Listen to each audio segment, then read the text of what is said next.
America और चीन जैसे सुपर पावर देश जब टेक्नोलॉजी वॉर, ट्रेड वॉर और टैरिफ टेंशन में डूबे हुए हैं, ठीक उसी वक्त भारत ने अपने गणतंत्र दिवस से सिर्फ कुछ घंटे पहले अफगानिस्तान में एक बहादुर मानवीय कदम उठाया।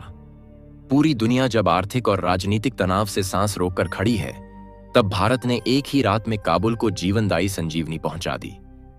ये सिर्फ मदद नहीं थी, बल्कि पाकिस्तान के स्ट्रैटेजिक डोमिनेंस के प्रयासों पर पानी फेरने जैसा काम किया।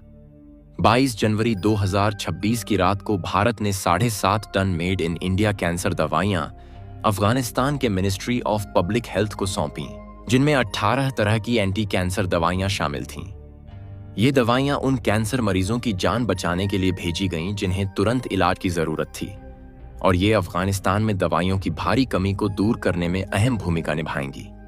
इस कदम ने पूरी दुनिया को हैरान कर दिया और अफगान लोगों के जीवन में नई उम्मीद की किरण जगा दी।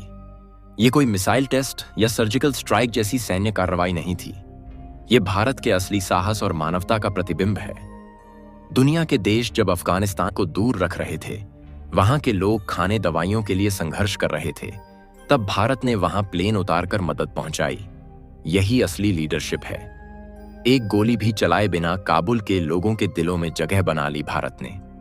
ये मदद आम नहीं थी। अंतर्राष्ट्रीय संस्थाएं चली गईं, अफगान अस्पतालों में दवाइयां पूरी तरह खत्म हो गईं। राजनीतिक फायदे न देखकर सिर्फ मानवता के आधार पर आगे बढ़ा भारत।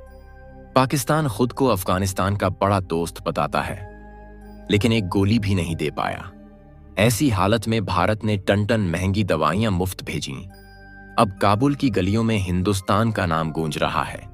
लोग भारत को अपना रक्षक मान रहे हैं। मिसाल के तौर पर सोशल मीडिया पर कई अफगान यूजर्स ने इस मदद की तारीफ में पोस्ट किए, जो भारत की मानवता को हाईलाइट कर रहे हैं।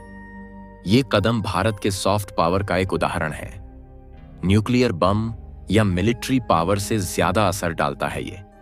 शासक बदल सकते हैं, लेकिन लोगों से बने रिश्ते नहीं बदलते।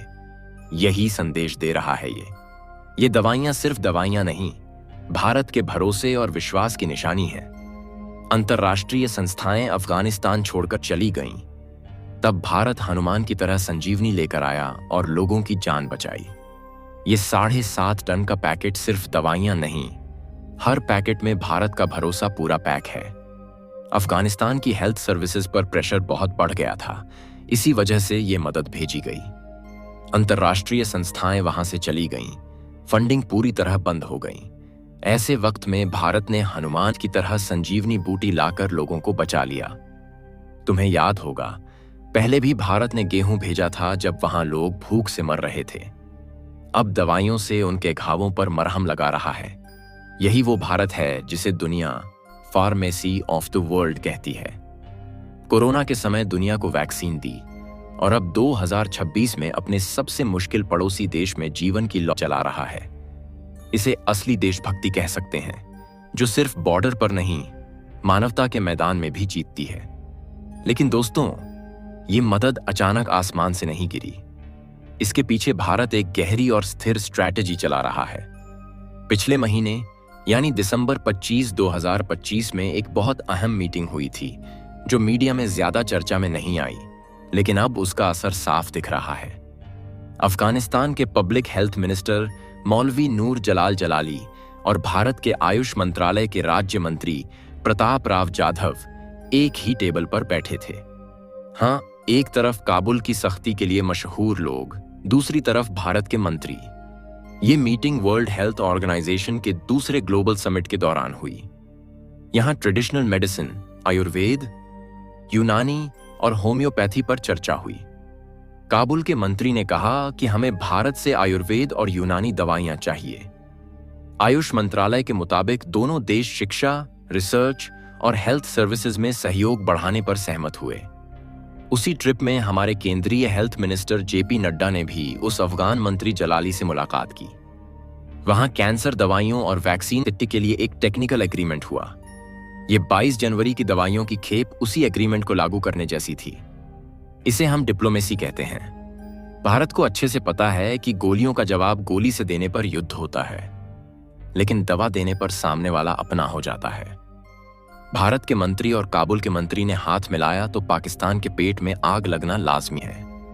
पाकिस्तान लंबे समय से अफगानिस्तान को अपना स्ट्रैटेजिक डेप्थ मानता है और काबुल को अपनी मर्जी से चलाना चाहता है, लेकिन भारत ने वहां की हेल्थ सिस्टम में घुसकर लोगों की नब्ज पकड़ ली और पाकिस्तान को खेल से पूरी तरह बाहर कर दिया। अब काबुल के मंत्री को भी पता है कि अपने लोगों को बचाना है तो इस्लामाबाद की तरफ नहीं, मासा नई दिल्ली की तरफ देखना होगा। ये भारत की जीत है और बिना किसी शोर के जीती गई जीत। ऐसा भारत पहली बार नहीं कर रहा और ये एक स्थायी पैटर्न बन चुका है। नवंबर 25, 2025 को याद करो। तब भारत ने अफगानिस्तान को 73 टन यानी 73,000 किलो लाइफ सेविंग दवाइयां, वैक्सीन और सप्लीमेंट्स भेजे थे। साथ में 20 एम्बुलेंस भी भेजी। जहां बम फटने से गाड़ियां उड़ जाती हैं, वहां भारत ने मरीजों को ले जाने के लिए अपनी गाड़ियां भेजी। उन एम्बुलेंस पर भारत का झंडा आज भी काबुल की सड़कों पर दौड़ रहा है। असली दोस्त कौन है ये दिखा रहा है। विदेश मंत्रालय तब भी कहा था और अब भी कह रहा है कि हम अफगानिस्तान की हेल्थ जरूरतों को मजबूत करने के लिए हमेशा खड़े रहेंगे। ये निरंतर मदद ही भारत को बाकी दुनिया से अलग करती है। अमेरिका वहां से भाग गया। यूरोप अपनी समस्याओं में डूबा है। चीन सिर्फ अपने मिनरल्स और प्रॉफिट के लिए देख रहा है। चीन को वहां कॉपर और लिथियम चाहिए, लेकिन भारत के लिए वहां के लोगों की जान मायने रखती है। ये एक व्यापारी और विश्व गुरु के बीच का फर्क है। अब काबुल में सत्ता में हैं, कभी भारत को दुश्मन मानते थे। अब भारत का नाम लेते ही तारीफों की बौछार हो जाती है। ये बदलाव रातों रात नहीं हुआ। ये दशकों से भारत ने वहां जो भरोसा बनाया उसका नतीजा है। संसद भवन बनाना, डैम बनाना या अब कैंसर दवाइयां भेजना। सत्ता किसी के हाथ में हो, अफगानिस्तान के लोगों के दिल की चाबी भारत के हाथ में ही है, ये साबित हो गया। 26 जनवरी से पहले ये मदद भेजकर भारत ने दुनिया को दिखाया कि हमारी ऊंचाई कितनी बड़ी है। हम सिर्फ खुद के बारे में नहीं सोचते, पड़ोसी के बारे में भी सोचते हैं, हालात कितने भी मुश्किल क्यों ना हो। अब तुम बताओ, तुम्हें क्या लगता है? भारत का ये कदम अफगानिस्तान को हमेशा के लिए अपना दोस्त बना देगा? पाकिस्तान अब अपनी गलत हरकतें छोड़ देगा? कमेंट बॉक्स में अपनी राय जरूर लिखो। वीडियो अच्छा लगा तो लाइक बटन दबाकर अपनी देशभक्ति दिखाओ।